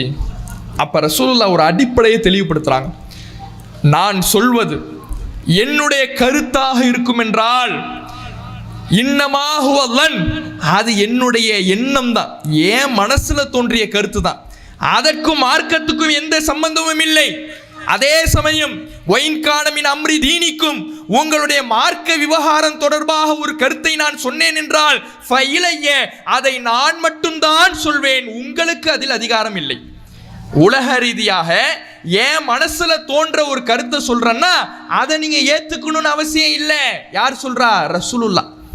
வஹீனுடைய தொடர்பு இல்லாம, குர்ஆன் ஹதீஸுடைய தொடர்பு இல்லாம நானாக ஒரு கருத்தை சொல்வேன் என்றால் அந்த கருத்து உங்களுக்கு நீங்கள் கட்டாயம் பின்பற்றணும்னு அவசியம் இல்லை. அது ஏன் கருத்து, ஏன் கருத்தை ஏத்துக்கணுங்கிறது உங்களுக்கு எந்த கட்டாயமும் இல்லை. அதே சமயம் மார்க்க விவகாரம் என்றால் அது என்கிட்ட மட்டும்தான் நீங்க வரணும், ஃபைலைய என்னிடம் மட்டும்தான் நீங்கள் தேட வேண்டும், ஏன்னா எனக்கு தான் வஹி வருகிறது. ரசூலுல்லாஹ் வித்தியாசப்படுத்துறாங்க. வஹியோடு நேரடி தொடர்பில் இருந்த அல்லாஹ்வுடைய தூதர் அவர்களே தன்னுடைய வாழ்க்கையை ரெண்டா பிரிக்கிறாங்க. வஹியின் மூலம் நான் சொன்னது அது மார்க்கம், வஹி இல்லாமல் நான் சொன்னது அதை நீங்கள் பின்பற்ற வேண்டாம். ரசூலுல்லாஹ்வுக்கே இந்த மார்க்கம் ரெண்டா பிரிக்குதுன்னா இந்த நபித்தோழர்களுக்கு வஹி வந்துச்சா? நபித்தோழர்கள் வஹியினுடைய தொடர்பில் இருந்தார்களா? அல்லாஹ்விடமிருந்து இறை செய்தியை பெற்றார்களா? ஜிப்ரீல் வந்து செய்திகளை கொடுத்தாரா? இல்லையே. அப்ப ஏன் நபித்தோழர்களை பின்பற்றணும்? நபித்தோழர்களை பின்பற்றுவதற்கு ஏதாவது முகாந்திரம் இருக்குதா? அவர்களுடைய கருத்துக்களை ஏற்றுக்கொள்வதற்கு ஏதாவது ஆதாரம் இஸ்லாத்தில் இருக்குதா? இல்லையே. அவர்களுடைய தியாகத்தை எடுத்துக்கொள்கிறோம், அவர்களுடைய ஈமானை புகழுகிறோம், மாற்று கருத்தை இல்லை. அவர்களுடைய சொந்த கருத்து மார்க்கம் ஆகுமா ஆகாதா? இதுதான் பிரச்சனை. ஆகாதுன்னு திருமறை குர்ஆன் சொல்லுது, அதை நாங்க சொல்றோம். இதில் நபித்தோழர்களை எங்கேயாவது திட்டுறோமா? இமாம்களை எங்கேயாவது திட்டுறோமா? இல்லையே. அப்ப இமாம்களை திட்டுகிறோம், நபித்தோழர்களை திட்டுகிறோம் என்று இவர்கள் பரப்புவதெல்லாம் வெறும் பொய் பிரச்சாரங்கள், அவதூறு பிரச்சாரங்களை தவிர நபித்தோழர்களை ஒருபோதும் நாம திட்டுவது கிடையாது. இஸ்லாத்தின் அடிப்படையை தான் எடுத்து சொல்லுகிறோம். அடுத்து ஒன்று சொல்லுவாங்க. என்ன சொல்லுவாங்க? நபித்தோழர்களுக்கு தெரியாதது உனக்கு தெரிஞ்சிடுச்சா அப்படிம்பாங்க. நபித்தோழர்களுக்கு தெரியாதது உனக்கு தெரிஞ்சிடுச்சா? குர்ஆன் ஹதீஸை நபித்தோழர்களுடைய துணை இல்லாம உன்னால விளங்க முடியாது. இப்படி ஒரு பிரச்சாரத்தை செய்வாங்க. இதை கேட்கும் பொழுது சரி மாதிரி தெரியும். அது எப்படி நபித்தோழர்களை விட நம்ம எப்படி தெரிஞ்சிருக்க முடியும்? நபித்தோழர்களுடைய துணை இல்லாமல் எப்படி மார்க்கத்தை விளங்குறது? ஒருவேளை இவங்க மார்க்க ஆதாரமாக நபித்தோழர்களை பின்பற்றல, குர்ஆன் ஹதீஸை விளங்குவதற்கு நபித்தோழர்களுடைய கருத்துக்களை முற்படுத்துறாங்க, இவ்வளவுதான பிரச்சனை. இது சரி மாதிரி தெரியும். ஆனால் இதுவும் ஆபத்தான கருத்து தான். ஏன்? திருமறை குர்ஆனை பற்றி இறைவன் சொல்லுகிற பொழுது இது விளங்குவதற்கு இலகுவாக வழங்கப்பட்டிருக்கிறதுங்கிற அல்லாஹ். இந்த குர்ஆன் எப்படி வழங்கப்பட்டிருக்குது? விளங்குவதற்கு இலகுவாக வழங்கப்பட்டிருக்கிறது. இந்த திருமறை குர்ஆனை விளக்குவதற்காகத்தான் நபிகள் நாயகம் ஸல்லல்லாஹு அலைஹி வஸல்லம் அவர்களுடைய வாழ்க்கை இருக்குதுன்னு திருமறை குர்ஆன் சொல்லுது. லிதுபய்யின லின்னாஸி மா நுஸில இலைஹிம். மக்களுக்கு எந்த செய்தி அருளப்பட்டதோ அந்த திருமறை குர்ஆனை விளக்குவதற்காகத்தான் இந்த நபியே இருக்கிறார். இந்த நபியினுடைய வேலையே என்னன்னா திருமறை குர்ஆனை விளக்கி சொல்வதுதான். அப்ப குர்ஆன் விளங்குவதற்கு இலகுவாக இருக்கிறது. குர்ஆனை விளக்குவதற்கு நபிகள் நாயகம் இறைவனால் நியமிக்கப்பட்டிருக்கிறார்கள். எல்லா மக்களும் விளங்க வேண்டும் என்பதற்காகத்தான் திருமறை குர்ஆனையே இறைவன் தந்திருக்கிறான். நபி தோழர்கள் மட்டும் விளங்கிக்கணுங்கிறதுக்காக திருமறை குர்ஆனை இறைவன் தரவில்லை. லஅல்லக்கும் தஅகிலூன், எல்லா மக்களும் விளங்கிக் கொள்ள வேண்டும் என்பதற்காகத்தான் திருமறை குர்ஆனை இறைவன் தந்திருக்கிறான். அப்படி இருக்கும் பொழுது எல்லாரும் விளங்கலாம். எல்லாரும் விளங்குவதற்கு தகுந்தவாகத்தான் இந்த குர்ஆன் அருளப்பட்டிருக்குது. அப்படி இருக்கும் பொழுது நபித்தோழர்கள் மட்டும்தான் விளங்க முடியும், அல்லது நபித்தோழர்களுடைய விளக்கம் இல்லாமல் இந்த மார்க்கத்தை விளங்க முடியாதுன்னா யாருடைய விளக்கத்தை குறை காணுகிறார்கள்? அல்லாஹுடைய விளக்கத்தை குறை காண்றாங்க. அல்லாஹ் ஒழுங்கா விளக்கி சொல்லல. அல்லாஹ் எப்படி தன்னை பற்றி சொல்லுகிறான்? வலா யுனப்பிஉக மிஸ்லு ஹபீர். அல்லாஹ்வை போல உங்களுக்கு யாரும் விளக்கி சொல்ல முடியாதுங்கிற அல்லாஹ், அந்த அல்லாஹ் சொல்லுகிற குர்ஆன் விளங்கலையா? அந்த அல்லாஹ் ஒரு விளக்கத்தை ஏற்படுத்தி இருக்கிறான். என்ன? ரசூலுல்லாஹ்வுடைய சொல் செயல் அங்கீகாரம், அது விளங்கலையா? அல்லாஹ் ஏற்படுத்தின இந்த விளக்கங்கள் விளங்கல. ஒரு நபித்தோழர் சொன்னாதான் எனக்கு விளங்குதுன்னா இங்க யாருடைய விளக்கத்தை குறை காணுகிறார்கள்? அல்லாஹுடைய விளக்கத்தை குறை காணுகிறார்கள். நபிகள் நாயகம் ஸல்லல்லாஹு அலைஹி வஸல்லம் அவர்களே நமக்கு சொன்னாங்க, ருப்ப முபல்லகின் அவ் ஆமின் சாமியின். நேரடியாக கேட்பவரை விட அவரிடத்திலிருந்து கேட்பவர் நன்றாக விளங்கிக் கொள்ளலாம் ரசூலுல்லாஹ் சொன்னாங்க. இப்ப ரசூலுல்லாஹ்ட்ட இருந்து நேரடியாக கேட்டவங்க யாரு? சஹாபாக்கள். இவர்களை விட அவர்களுக்கு பின்னால் வந்தவர் அவர்களை விட நன்றாக விளங்கலாம். அவர்களிடத்திலிருந்து கேட்டவர் அதை விட நன்றாக விளங்கலாம். இப்படி காலம் செல்ல செல்ல பின்னால் வருபவர்கள் மார்க்கத்தை முன்னால் இருப்பவர்களை விட நன்கு விளங்கலாம்னு ரசூலுல்லாஹ்வே சொல்லிட்டாங்க. ஆனா இவங்க என்ன சொல்றாங்க? நபித்தோழர்களுடைய துணை இல்லாம விளங்க முடியாது, பின்னால் வந்தவன் முன்னால் வந்தவர்களை விட நன்கு விளங்கலாம் என்று ரசூலுல்லாஹ்வே சொன்ன பிறகு இப்படி ஒரு தவறான ஒரு மார்க்கத்துக்கு முரணான இறைவனுடைய விளக்கத்தை குறை காணுகிற ஒரு அபத்தமான விளக்கத்தை சொல்லி கொண்டிருக்கிறார்கள். இதுவும் இஸ்லாத்தினுடைய அடிப்படைக்கு முரணான கருத்தாக இருக்குது. அப்ப இந்த சலஃபி கொள்கை என்ற பெயரிலே, முன்னோர்களை சார்ந்திருக்கிறோம் என்ற பெயரிலே நபி தோழர்களை மார்க்க ஆதாரமாக பின்பற்ற வேண்டும், தாபீன்களை மார்க்க ஆதாரமாக பின்பற்ற வேண்டும், தபா தாபீன்களை மார்க்க ஆதாரமாக பின்பற்ற வேண்டும், இமாம்களை மார்க்க ஆதாரமாக பின்பற்ற வேண்டும். அவர்களுடைய விளக்கங்கள் இல்லாமல் குர்ஆன் ஹதீஸை புரிய முடியாது என்று சொல்லுகிற இந்த கொள்கை இஸ்லாத்தின் அடிப்படைக்கே முரணான கொள்கை, திருமறை குர்ஆனுடைய வசனங்களுக்கே எதிரான கொள்கை என்பதை நாம விளங்கிக் கொள்ள வேண்டும். இதை பிரச்சாரம் செய்கிற காரணத்தினால்தான், இந்த குர்ஆன் சொல்லுகிற இந்த கொள்கையை நாம் சொல்ற காரணத்தினாலதான் நம்மை பார்த்து நபி தோழர்களை திட்டுகிறவர்கள், இமாம்களை திட்டுகிறவர்கள் என்று ஒரு பொய் பிரச்சாரத்தை, அவதூறு பிரச்சாரத்தை ஒவ்வொரு வழிகட்ட கொள்கையினரும் எந்த அவதூறை கையில் எடுத்தார்களோ அதே அவதூறை தௌஹீது போர்வை போர்த்தி கொண்டு இன்றைக்கு பயன்படுத்தி வருகிறார்கள். அடுத்து இரண்டாவது, இவர்களுடைய பிரச்சாரத்தை எல்லாம் பாருங்களேன், ஆதாரம் எதுவுமே இருக்காதுங்க. குர்ஆன் ஹதீஸுனுடைய ஆதாரம் அவர்கள்ட்ட இருக்காது. அவர்களிடத்தில் இருக்கக்கூடியதெல்லாம் உணர்ச்சி தான். ஒரு முக்காடு போட்டுக்குவாங்க. ஏதோ அரபு நாட்டில் பிறந்து வளர்ந்த மாதிரி இவர்கள் என்னமோ அரபிகள் மாதிரி. அந்த அரபிகளுடைய கலாச்சாரம் அவங்க கலாச்சாரத்தின் அடிப்படையில் அவர்களுடைய அந்த தட்பவெட்ப சூழலுக்கு ஏற்ப ஒரு ஆடையை போட்டிருக்கிறாங்க. மேலிருந்து கீழ் வர அரபிக்காரனோட ட்ரெஸ்ஸை பார்த்தா தெரியும். இவங்க ஏதோ அரபு நாட்டிலே பிறந்த மாதிரி, அந்த ஆடை ஏதோ நபிகள் நாயகம் காட்டி தந்த சுன்னத்து மாதிரி ஒரு ஆடை அரபுக்காரன் போட்டு ஆடையாக போட்டுக்கிட்டு ஒரு முக்காடு போட்டுக்கிட்டு இப்படி தான் அவங்களுடைய பயான் இருக்கும். இதை பார்த்த உடனே மக்களும் ஏமாறுறான். இறையச்சவாதினா இவர் தான் இறையச்சவாதி. நம்ம இது மாதிரி சட்டை பேண்ட்டு போட்டுக்கிட்டு பயான் பண்ணும் பொழுது இவன்லாம் என்ன ட்ரெஸ்ஸே, இவன் நம்மளை மாதிரி தானே ட்ரெஸ்ஸு போட்டிருக்கிறான், இவன் சொல்கிறது எப்படி சரியாக இருக்கும், ஜுப்பா போட்டிருக்கிறார்ல, தோப்பு போட்டிருக்கிறார்ல, அரபு ட்ரெஸ்ஸு போட்டிருக்கிறார்ல, முக்காடு போட்டிருக்கிறார்ல, தொப்பி போட்டிருக்கிறார்ல, இவரை மாதிரி இறையச்சவாதி யாரும் கிடையாது. அதுலேயும் பேசும் பொழுது 4 சுபஹான் அல்லாஹ், ஒரு 10 அல்ஹம்துலில்லாஹ், ஒரு 10 அல்லாஹ் அக்பர்னு தஸ்பீஹ் செய்கிற மாதிரி அந்த பயானில் சொல்லிட்டோம்னா கன்ஃபார்ம் இவர் தான் நேர்வழின்னு மக்கள் முடிவு பண்ணிடுறான். நபிகள் நாயகம் ஸல்லல்லாஹு அலைஹி வஸல்லம் அவர்கள் இப்படி ஒரு தனி அடையாளத்தை உருவாக்குனாங்க. மக்களோடு மக்களாக இருந்தாங்க. மக்களோடு மக்களாக நபிகள் நாயகம் ஸல்லல்லாஹு அலைஹி வஸல்லம் அவர்கள் தன்னை காட்டிக் கொண்டார்கள். ஆனால் இந்த வழிகட்ட நவீன சலஃபிகள் மக்களை விட்டு தங்களை தூரமாக்கி ஏதோ மனித புனிதர்களைப் போல தங்களை அடையாளப்படுத்தி கொண்டு தங்களை போல இறையச்சவாதிகள் இல்லை என்று காட்டிக்கொண்டு அந்த உணர்ச்சியின் மூலமாக ஆதாரம் ஏதுமின்றி தங்களுடைய கொள்கையை பிரச்சாரம் செய்கிறாங்க. இதெல்லாம் மக்கள்கிட்ட எடுபடும் நினைக்கிறாங்க. அது ஒரு சில பேர்கிட்ட ஆதாரங்களை சரியாக புரிந்து கொள்ள முடியாத மக்கள்கிட்ட எடுபடுமே தவிர ஆதாரங்களுக்கு முக்கியத்துவம் கொடுக்கிற எந்த மக்களிடத்திலையும் அது எடுபடாது. குர்ஆன் ஹதீஸ் மட்டும்தான் மார்க்கம் என்று பின்பற்றுகிற மக்களிடத்தில் இந்த போலி வேஷங்களுக்கு இடம் இருக்காது. அப்ப இதை நாம கவனிக்கணும்.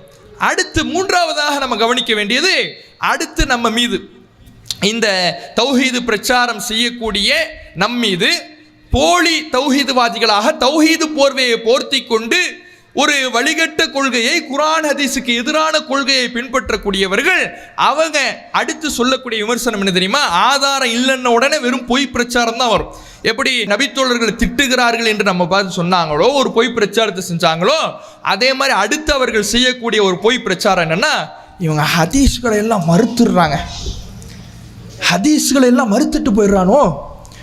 எவ்வளோ ஹதீஸ் எவ்வளவு முக்கியம் தெரியுமா? அவ்வளவு முக்கியமான ஹதீஸை சர்வ சாதாரணமாக மறுத்துட்டு போயிடுறானோ. இப்படி ஒரு விமர்சனத்தை வைக்கிறாங்க. இந்த விமர்சனம் ஏன், இது சரியா, இதுக்கு ரெண்டாவது வருவோம். முதல்ல இந்த விமர்சனத்தை சொல்வதற்கு இவர்களுக்கு அருகதை இருக்குதான்னு பார்க்கணும். இந்த தமிழ் பேசக்கூடிய மக்களுக்கு மத்தியில் நபிமொழிகள் மறக்கடிக்கப்பட்ட காலகட்டத்தில் ஆலிம்கள் சொல்வது மட்டும்தான் அவர்களுடைய மார்க்கம் என்று மக்கள் அவர்களின் பின்னால் பிதாத்துகளிலே மூழ்கி கொண்டிருந்த வேளையில் நபிமொழிகளை நிலைநாட்டிய ஜமாத் என்றால் தமிழ்நாடு தௌஹீத் ஜமாத் தான். நூற்றுக்கணக்கான நபிமொழிகளை நாம நிலைநாட்டினோம். தாடிக்கு டையடிக்க சுன்னத்தை கூட தௌஹீது பிரச்சாரம் தான் அமல்படுத்தியது. முத்தலாக் என்று பெண்களுக்குடைய உரிமைகளை பறித்து வந்த காலகட்டத்தில் முத்தலாக், நீ 3 தடவை ஒரே நேரத்தில் தலாக் சொன்னாலும் ஒரு தலாக் தான் நபி வழி என்று நிலைநாட்டினோம். சஹர் பாங்கு, அதே போன்ற சுன்னத்தான நோன்புகள், இப்படி எண்ணிலடங்கா நபிமொழிகளை தௌஹீத் ஜமாத் நிலைநாட்டியது. அந்த நேரத்தில் இவங்க என்ன பண்ணாங்க தெரியுமா? சஹர் பாங்குன்னு நம்ம நடைமுறைப்படுத்துகிறோம். அப்போ அவர்களுடைய மாத இதழில் ஒரு கேள்வியை கேட்குறாங்க. இப்படி சஹர் பாங்குன்னு ஒரு சில இடத்துல சொல்கிறாங்கல்ல, நம்முடைய பள்ளிகளில், அதாவது இந்த சலஃபி கொள்கையை பிரச்சாரம் செய்கிறாங்கல்ல அவர்களுடைய பள்ளிகளில், நம்முடைய பள்ளிகளில் ஏன் இந்த சஹர் பாங்கு சொல்லப்படுவது இல்லை? கேள்வி கேட்குறாங்க. என்ன சொல்லணும்? இனிமே செஞ்சிடறோம், தெரியாமல் இருந்துட்டோம், இனிமே நடைமுறைப்படுத்திடுறோம், ஹதீஸ் ஆதாரப்பூர்வமாகத்தான் இருக்குது, கரெக்டான கேள்வி தான், இப்படி தானே சொல்லணும். இவங்க என்ன சொல்கிறாங்கன்னா, சஹர் பாங்கு என்ற ஹதீஸ் இருப்பது உண்மைதான், அது ஆதாரப்பூர்வமான ஹதீஸ் தான். ஆனாலும் அதை நடைமுறைப்படுத்த தேவையில்லை. ஏன் தேவையில்லைப்பா? ரசூலுல்லாஹ்வுடைய காலத்தில் அலாரம் இல்லை, ரசூலுல்லாஹ்வுடைய காலத்தில் அலாரம் கண்டுபிடிக்கப்படலை. அதனால் மக்களை எழுப்பி விடுறதுக்காக சஹர் பாங்குன்னு ஒன்று சொன்னாங்க. இப்பதான் நம்மள்ட்ட அலாரம் வந்துருச்சுல, இப்ப சஹர் பாங்கு தேவையில்லை. ஒரு சுன்னத்தை, ஒரு நபி வழியை அலாரம் கண்டுபிடிச்சிட்டாங்கன்னு மறுத்த கூட்டம் இந்த நவீன சலஃபி கொள்கை கூட்டம். சரி, அப்படி அலாரம் கண்டுபிடிச்சிட்டாங்கன்னு பாங்கு வேணாண்டில, 5 வேளை தொழுகைக்கு அப்படியே பாங்கு இல்லாம வைக்க வேண்டியதானே? அதுக்கு அலாரம் இருக்குல்ல. லோஹர் என்ன டைம் அலாரம் வச்சுக்க வேண்டியதா, அசர் என்ன டைம் அலாரம் வச்சுக்க வேண்டியதா, ஃபஜர் என்ன டைம் அலாரம் வச்சுக்க வேண்டியதா? இப்படி 5 வேளை தொழுகைக்கு அலாரத்தை வச்சுக்கிட்டு பாங்கே மறுத்திட வேண்டியதானே? இவர்களுக்கு என்னன்னா, தௌஹீத் ஜமாத் முதல்ல செஞ்சிடுச்சுல, நாம எப்படி அடுத்தது நம்ம இழுக்காயிடுவோமே இப்படி யோசிக்கிறதுனால நபிமொழியையே மறுத்த இவர்கள் இன்னைக்கு நம்மை பார்த்த ஹதீஸ் மறுப்பாளர்கள் சொல்வது வேடிக்கைக்குரியதா இருக்குது. திடல் தொழுகைன்னு நம்ம செஞ்சோம். திடல் தொழுகைன்னா என்ன? பெருநாள் தொழுகையை திடலில் தான் நிறைவேற்ற வேண்டும். அப்ப இதே சலஃபி கூட்டம் என்ன சொன்னாங்க தெரியுமா? நபிகள் நாயகம் ஸல்லல்லாஹு அலைஹி வஸல்லம் காலத்தில் பள்ளிவாசல்ல இடம் இல்லாததுனால திடலுக்கு போனாங்க, இப்ப எல்லாம் திடலுக்கு போக வேண்டிய அவசியம் இல்லைன்னு சொன்னாங்க. கிண்டல் பண்ணாங்க. திடல் தொழுகை நபி வழியில் திடல் தொழுகைன்னு நாம அறிவிப்பு போடும் பொழுது ஃபஜர் தொழுகை கேள்விப்பட்டிருக்கிறோம், லொஹர் தொழுகை கேள்விப்பட்டிருக்கிறோம், அசர் தொழுகை கேள்விப்பட்டிருக்கிறோம். அது என்ன திடல் தொழுகைன்னு கேலி செஞ்ச இவர்கள், ஹதீஸை கேலி செய்த இவர்கள் நம்மை பார்த்து இன்றைக்கு ஹதீஸ் மறுப்பாளர்கள் சொல்றாங்க. அப்ப இவர்கள் சொல்லக்கூடிய இந்த ஹதீஸ் மறுப்பாளர்கள் என்ற பட்டம் அவர்களுக்கு தான் பொருந்துமே தவிர நமக்கு பொருந்தாது. அந்த விமர்சனத்தை, அந்த பொய் பிரச்சாரத்தை செய்வதற்கு கூட இவர்களுக்கு அருகதை இல்லை என்பதை முதலில் விளங்கிக் கொள்ள வேண்டும். அடுத்து ஏன் இதை செய்யறாங்க, ஏன் இப்படி ஒரு விமர்சனத்தை வைக்கிறாங்க? நபித்தோழர்களை பின்பற்ற கூடாதுன்னு சொன்னதுனால நபித்தோழர்களை திட்டுறோம் அப்படின்னு விமர்சனம் செஞ்சாங்கல்ல. இப்ப ஹதீஸ்களை மறுக்கிறோம்னு ஏன் விமர்சனம் செய்யறாங்க? இதையும் நாம புரிஞ்சுக்கணும். இப்ப குரானும் ஹதீஸும் ரெண்டுமே மார்க்கம், இது எல்லா முஸ்லிம்களும் ஒத்துக்கொண்டது. இதுல யாருக்கு மாற்று கருத்து இருக்கா? இல்லை. இரண்டுமே இறை செய்தி, இதுல யாருக்காவது மாற்று கருத்து இருக்குதா? இல்லை. ஆனா குரானை பொறுத்தவரையில அப்படியே ஏற்றுக்கொள்கிறோம், எல்லா முஸ்லிம்களும் அப்படியே ஏற்றுக்கொள்றோம். யாராவது குரான்ல போய் இது ஆதாரபூர்வமான குரான் வசனம், இது பலவீனமான குரான் வசனம் முடிவெடுப்பாங்களா? யாரும் எந்த முஸ்லீம் முடிவெடுக்க மாட்டாங்க, அப்படியே ஏற்றுக்கொள்கிறோம். ஆனால் ஹதீஸ்களை பொறுத்தவரையில, நபிமொழிகளை பொறுத்தவரையில எல்லா முஸ்லீம்களும் ஏற்றுக்கொண்ட அடிப்படை என்ன தெரியுமா? ஹதீஸ்களை நாம தரம் பிரிக்க வேண்டும். ஏன்னா ஹதீஸ்கள் நூற்றாண்டு காலமாக வாய்மொழி பரிமாற்றமாகத்தான் பரிமாறப்பட்டுச்சு. குரானை பொறுத்தவரையிலே ஒட்டுமொத்த குரானும் மனனம் செய்யப்பட்ட காரணத்தினால் அதனுடைய பாதுகாப்பு உச்சத்தில் இருக்கிறது. இறைவன் அதை பாதுகாக்கிறான், அறிவுடையவர்களுடைய உள்ளத்தில் பாதுகாக்கிறான். ஆனா ஹதீஸை பொறுத்தவரையில மொத்த ஹதீஸ்களும் மனனம் செய்யப்படாத காரணத்தினால இஸ்லாத்தின் பெயரால் தவறான செய்திகளை நுழைக்க நினைத்தவர்களும், மனித பலவீனத்தினால் மறதியினால் தவறாக புரிந்து கொண்டு தவறாக செய்தியை அறிவித்தவர்களுடைய செய்திகளும் ஹதீஸ்களின் பெயரால் கலந்து விட்டது. ரசூலுல்லாஹ்வுடைய செய்தியோட பொய்யான செய்தியையும் கலந்துட்டான். சில அறிவிப்பாளர்கள் அவங்களுக்கு இட்டுக்கட்டணும், பொய் சொல்லணுங்கிற நோக்கம் கிடையாது, தப்பா அவங்க புரிஞ்சிருப்பாங்க, தப்பா அவங்க கேட்டிருப்பாங்க, ஒரு வார்த்தையை மாத்தினாலும் கருத்து மாறிடும்ல. அப்படி தவறான செய்திகளும் ரசூலுல்லாஹ்வுடைய செய்திகளோட நுழைஞ்சு கிடக்கு. இதை நாம தரம் பிரிக்கணும், அதற்குத்தான் ஹதீஸ் கலை அப்படின்னு உருவாக்கினாங்க. தரம் பிரிக்கிறது எப்படி? நபிகள் நாயகம் ஸல்லல்லாஹு அலைஹி வஸல்லம் அவர்களுடைய செய்திகளிலிருந்து பொய்யான தவறான செய்திகளை பிரித்தறிந்து ரசூலுல்லாஹ்வுடைய செய்திகளை ஏற்றுக்கொள்ள வேண்டும், இந்த பொய்யான தவறான செய்திகளை விட்டுவிட வேண்டும். இதுதான் ஹதீஸ்களை உருவாக்கப்பட்ட நோக்கம். இப்போ ஒரு ஹதீஸ் கலையில 2 விஷயத்தை ஒரு ஹதீஸ்ல கவனிக்கணும். ஒன்று அறிவிப்பாளர் தொடர், இன்னொன்று அறிவிக்கப்படும் செய்தி. இப்போ ஒரு அறிவிப்பாளர் தொடர் வருது. அறிவிப்பாளர் தொடர்னா என்ன?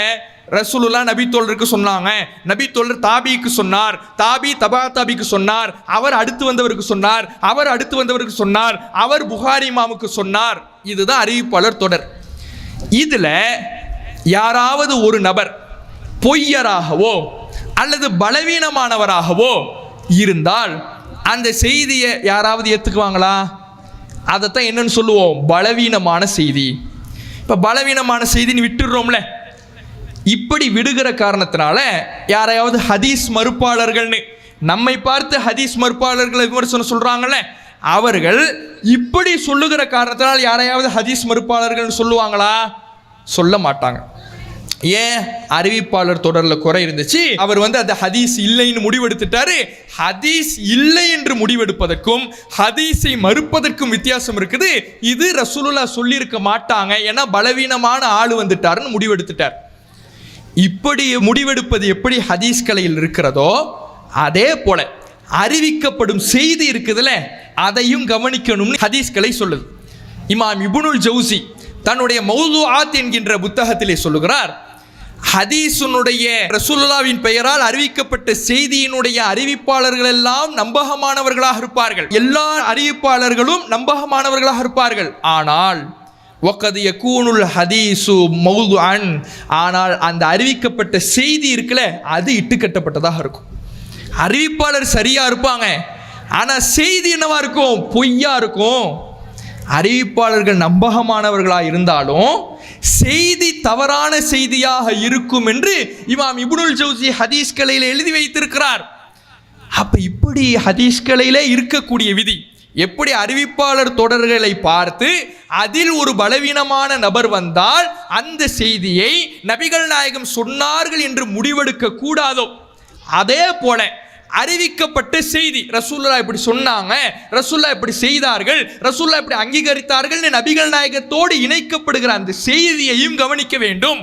அது பிற திருமறை குர்ஆனுடைய வசனங்களுக்கோ பிற ஹதீஸ்களுக்கோ முரணாக வரும் என்றால் அந்த செய்தியை ரசூலுல்லாஹ்வோடு இணைக்க கூடாது. அதே ஹதீஸ்களை சொல்லித்தருது. அப்ப இந்த ஒரு விதியை, அறிவிக்கப்படும் செய்தியை கவனித்து அந்த செய்தியை ஏற்றுக்கொள்ளக்கூடாது என்று நாம் சொல்லுகிற காரணத்தினால் நம்மை ஹதீஸ் மறுப்பாளர்கள் என்று சொல்வார்கள் என்றால், இவர்கள் யாரை ஹதீஸ் மறுப்பாளர்கள் சொல்லணும்?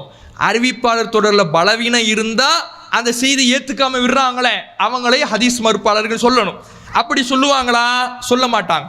அப்ப இரண்டுமே இரண்டு கண்களை போல, அறிவிப்பாளர் தொடரையும் பார்க்கணும், அறிவிக்கப்படும் செய்தியையும் கவனிக்கணும்.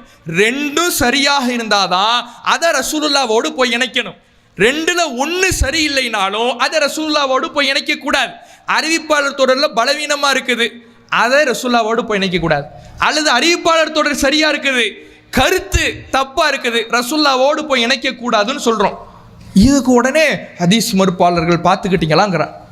இப்படி சொல்வதாக இருந்தால் முன்பு இவர்கள் யாரையெல்லாம் போற்றுகிறார்களோ இமாம்கள், இவர்கள் யாரை பின்பற்றி வாழுகிறார்களோ அந்த இமாம்களை கூட இவர்கள் ஹதீஸ் மறுப்பாளர்கள் சொல்லணும். ஏன்னா அவர்களும் இதே அடிப்படையை வைத்து இது ஹதீஸ் இல்லை என்று முடிவெடுத்து இருக்கிறார்கள். இப்போ உதாரணத்துக்கு ஒரு சில விஷயத்தை சொல்லுவோம். ரசூலுல்லாஹ்வுடைய பெயரால் ஒரு செய்தி வருதுங்க, அறிவிப்பாளர் தொடர் சரியா இருக்கு, ஆனா அந்த செய்தியை ரசூலுல்லாஹ்வோட இணைக்கிற வகையில் இல்லை. நபிகள் நாயகம் ஒரு அந்நிய பெண்ணோடு தனிமையில் இருந்தார்கள், அந்த பெண்மணிக்கு அருகாமையில் படுத்திருந்தார்கள், அந்த பெண்மணி ரசூலுல்லாஹ்வுடைய தலையில் கை வைத்து பேன் பார்த்து விட்டார், இப்படி ஒரு செய்தி வருது. இதை நம்ம உள்ள ஏத்துக்குதா? உலகத்துக்கு ஒழுக்கத்தை போதித்த பையாத்து செய்யும் பொழுது கூட ஒரு பெண்ணின் மீது தன் கையை வைக்காத அல்லாஹ்வுடைய தூதர் ஒரு அந்நிய பெண்ணோடு தனிமையில் இருப்பார்களா? அந்த பெண் பேன் பார்த்து விட அனுமதிப்பார்களா? அனுமதிக்க மாட்டார்கள். இதை ரசூலுல்லாஹ்வோடு இணைக்க முடியாதுன்னு நாம சொல்றோம். அறிவிப்பாளர் தொடர் சரியா இருக்கட்டும், ஆனா அறிவிக்கப்பட்ட செய்தி ரசூலுல்லாஹ்வோடு இணைக்கிற வகையில் இல்லை. இணைக்கிற வகையில் இல்லை என்றால் அதை ரசூலுல்லாஹ்வோடு தொடர்பு படுத்த கூடாது என்பதை நபிகள் நாயகமே நமக்கு சொல்லி தந்திருக்கிறாங்க. ரசூலுல்லாஹ் சொல்றாங்க, இதா சமிஅத்துமுல் ஹதீஸ் அன்னி, என் பெயரால் ஒரு செய்தியை நீங்க கேள்விப்படுறீங்க, ஆனால் அந்த செய்தியை நீங்கள் படிக்கிற பொழுது துன்கிருஹு குலூபுக்கும், உங்களுடைய உள்ள அதை வெறுக்குது. இதை எப்படி ரசூலுல்லாஹ்வோடு போய் இணைக்க முடியும்? ரசூலுல்லாஹ் எப்படி ஒரு அந்நிய பெண்ணோட தனிச்சிருப்பாங்க? உங்க உள்ள வெறுக்குது. வெறுத்தால் ஃபஅன அபஅதுக்கும் மின்ஹு, நான் அந்த செய்தியை விட்டு வெகு தூரமானவன் என்று ரசூலுல்லாஹ்வே சொல்றாங்க. வெகு தூரமானவன் என்ன அர்த்தம்? எனக்கு அந்த செய்திக்கு சம்பந்தம் இல்லப்பா, அது பொய்யுங்கிறாங்க ரசூலுல்லாஹ். அப்ப நபிகள் நாயகமே எனக்கும் அது போன்ற செய்திக்கு சம்பந்தம் இல்லை என்று சொன்ன காரணத்தினால இது மாதிரி செய்தியை ரசூலுல்லாஹ்வோட இணைக்க கூடாதுன்னு சொல்றோம். இவங்க என்ன பண்றாங்க? அப்படிலாம் இல்லை, இணைச்சுதான் ஆவோங்கிறாங்க. சரி ஏத்துக்கிறீங்கல்ல, நீங்க அதை ஹதீஸ்ன்னு ஏத்துக்கிறீங்க. நாங்க அது ஹதீஸ் இல்லப்பா, ரசூலுல்லாஹ்வுடைய பெயரால யாரோ ஏதோ ஒன்று செய்தியை தவற அறிவிச்சுக்கிறாங்க அல்லது ஏதோ ஒரு பொய் பரப்பப்பட்டிருக்கு, இதை ரசூலுல்லாஹ்வோட இணைக்க முடியாதுங்கிறோம். அதை ஹதீஸ் என்று நாங்கள் அங்கீகரிக்கல. ஹதீஸ் என்று ஏற்றுக்கொண்டு அதனுடைய கருத்தை மறுத்தாதான் ஹதீஸ் மறுப்பாளர்கள் நீங்க சொல்றதுக்கு நியாயம் இருக்கு. அதை ஹதீஸே இல்லைங்கிறோம் நாங்கள். அதை ஹதீஸ் ரசூலுல்லாஹ்வோட சம்பந்தப்படுத்த முடியாதுங்கிறோம். ஆனால் நீ என்ன பண்ற, சம்பந்தப்படுத்தணுங்கிற. படுத்தணும்னு நீங்கள் சொல்றீங்கன்னா நீங்கள் என்ன பண்ணணும், அந்த செய்தியை நீங்கள் நடைமுறைப்படுத்தணும். அந்த செய்தியின்படி சட்டம் சொல்லணும். ஏன்னா ரசூலுல்லாஹ்வுடைய வாழ்க்கை சட்டம். ரசூலுல்லாஹ்வுடைய வாழ்க்கை சட்டம்னா அவங்க என்ன சட்டம் சொல்லணும், அந்நிய பெண்ணோடு தனிமையில் இருக்கலாம், ஒரு அந்நிய பெண் அந்நிய ஆணுக்கு பேன் பார்த்து விடலாம், நெருக்கமாக அமர்ந்திருக்கலாம், சட்டம் சொல்லணும். சொல்றாங்களா? இல்லை அப்படின்னு முழிக்கிறாங்க. ஹதீஸ்ன்னு நீங்க ஏத்துக்கிறீங்களே, நாங்க இது ஹதீஸ் இல்லைங்கிறோம். எந்த அடிப்படையில் இல்லைங்கிறோம், ரசூலுல்லாஹ்வே எங்களுக்கு சொல்லி தந்திருக்கிறாங்க. என்ன ஒரு செய்தியோடு சம்பந்தப்படுத்த உன்னுடைய ஈமான் வெறுத்துச்சுன்னா என்னோட சம்பந்தப்படுத்தாதங்கிறாங்க ரசூலுல்லாஹ். அதனால நாங்கள் சம்பந்தப்படுத்தல. அது ஹதீஸ் இல்லை, ரசூலுல்லாஹ் சொல்லியிருக்க மாட்டாங்க, ரசூலுல்லாஹ் செஞ்சிருக்க மாட்டாங்கிறோம். நீங்க எப்படி ஒத்துக்கிறீங்க, ரசூலுல்லாஹ் செஞ்சாங்கன்னு ஒத்துக்கிறீங்க. செய்தார்கள் என்று ஒத்துக்கொண்டீர்கள் என்றால் நீங்கள் தான் அதை ஹதீஸ்ன்னு ஏத்துக்கிறீங்க. ஹதீஸ் என்று ஏற்றுக்கொண்டு அதன்படி நீங்கள் மார்க்க தீர்ப்பு வழங்கலைன்னா, அதை நீங்கள் செயல் வடிவம் கொடுக்கலைன்னா, இப்போ ஹதீஸ் மறுப்பாளர்கள் யாரு? நீங்கள் தானே. அப்போ ஹதீஸ் மறுப்பாளர்களாக அவர்கள் இருந்து கொண்டு நம்மை பார்த்து நபிகள் நாயகம் காட்டி தந்த வழியில் ஹதீஸ்களை சொல்லுகிற வகையில் ரசூலுல்லாஹ்வோடு சில செய்திகளை இணைக்க முடியாது என்று சொல்லுகிற காரணத்தினால நம்மை ஹதீஸ் மறுப்பாளர்கள் என்று சொல்லுகிறார்கள். இதுவும் பொய், அவதூறு பிரச்சாரம். அப்ப இந்த நவீன வழிகட்ட சலஃபி கொள்கையை சார்ந்தவர்கள் தௌஹீது என்று சொல்லிக்கொண்டு இது போன்ற ஒரு கொள்கையை பிரச்சாரம் செய்து வருகிறார்கள். முன்னோர்களுடைய கருத்துக்கள் மார்க்கம் என்று பிரச்சாரம் செய்து வருகிறார்கள். இவர்களுடைய அந்த பிரச்சாரத்தில் கவனமாக இருக்கணும். ஏன்னா இது இப்போ தோன்றிய பிரச்சாரம் இல்லை. சுன்னத்துல் ஜமாத்து தர்கா வழிபாட்டிலிருந்து அவர்களுக்கு எதிராக நம்ம பிரச்சாரம் செய்யும் பொழுது அந்த தர்கா வழிபாட்டுக்காரர்களை எதிர்க்கின்ற தேவ்பந்திகள் அப்படிங்கிற ஒரு அமைப்பு, இந்த தப்லீக் ஜமாத்லாம் இருக்கிறாங்கல்ல, அவர்கள்லாம் தேவ்பந்திகள்பாங்க. அவர்கள்லாம் நமக்கு முன்னாடியே தர்காவை எதிர்க்கிறோம் என்று அவங்களாம் இருந்தவங்க தான். ஆனாலும் அவர்களும் தவறான கொள்கையில் இருக்கிறார்கள். ஏன் சொல்கிறோம், அவர்கள் முன்னோர்களை மார்க்கமாக ஆதாரமாக ஆக்குனாங்க. அவர்கள் வஹீயின் அடிப்படையில், குர்ஆன் ஹதீஸ் அடிப்படையில் தான் மார்க்கம்னு அவங்க நிற்கலை. அவங்க முன்னோர்கள்லாம் மார்க்க ஆதாரமாக ஆக்குறாங்கன்னு தான் அவர்கள் வழிகெட்ட கொள்கையினர், அவர்களிடத்தில் சத்தியம் இல்லை என்று சொன்னோம். யாரும் சொன்னா இன்னைக்கு யாரெல்லாம் தங்களை வழிகெட்ட சலஃபி கொள்கையினர்னு சொல்லிக் கொள்றாங்களோ, தாங்களாம் சலஃபியாக்கள்னு சொல்லிக்கிறாங்களோ, அவர்களும் அதை தான் சொன்னாங்க. அதனால தான் அவர்களுடைய அமைப்பு பேர் என்னவா இருந்துச்சு, ஜம்மியத்து அஹ்லில் குர்ஆன் வல் ஹதீஸ். குர்ஆன் ஹதீஸை மட்டும் பின்பற்றுகிற கூட்டமைப்புன்னு ஆரம்பத்தில் பேர் வச்சாங்க. ஆனால் இப்போ என்ன பண்ணிட்டாங்க, அதே தேவ்பந்திகள், அந்த தப்லீக் ஜமாத்தினுடைய கொள்கை என்னவோ அதே தான் இவங்களுடைய கொள்கை. அவர்கள் எப்படி சத்தியத்தில் இல்லாதவர்கள் என்று நாம் தெளிவாக இருக்கிறோமோ, இவர்கள் தங்களை தௌஹீதுகள் என்று சொல்லிக் கொண்டாலும், தௌஹீதுவாதிகளாக தங்களை அறிமுகப்படுத்தி கொண்டாலும், இவர்கள் உண்மையில் அந்த தௌஹீது கொள்கையில் இல்லை. இவர்கள் வஹீக்கு எதிரான கொள்கையில் சென்று கொண்டிருக்கிறார்கள், தவறான வழியில் மக்களை வழிநடத்தி கொண்டிருக்கிறார்கள், முன்னோர்களை மார்க்க ஆதாரமாக ஆக்கி கொண்டிருக்கிறார்கள். அவர்கள் சொல்லுகிற கொள்கைக்கு குர்ஆன் ஹதீஸில் இருந்து எந்த ஆதாரமும் இல்லை.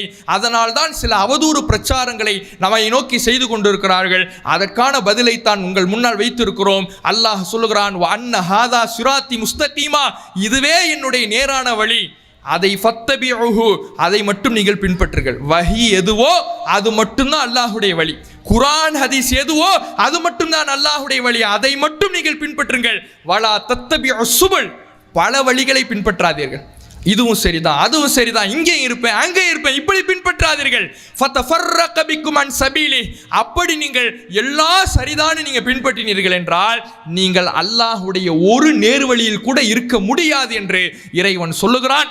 எனவே அல்லாஹ்வுடைய ஒரு வழியான குர்ஆன் ஹதீஸ் மட்டும்தான் மார்க்கம் என்கின்ற சத்தியத்தை நோக்கி வாருங்கள் என்கின்ற அன்பான அழைப்பை கொடுத்து என்னுடைய உரையை நிறைவு செய்கின்றேன். வாஹிரு தாவானா அல்ஹம்துலில்லாஹி ரப்பில் ஆலமீன். அஸ்ஸலாமு அலைக்கும் வரஹ்மத்துல்லாஹி வபரகாத்துஹு.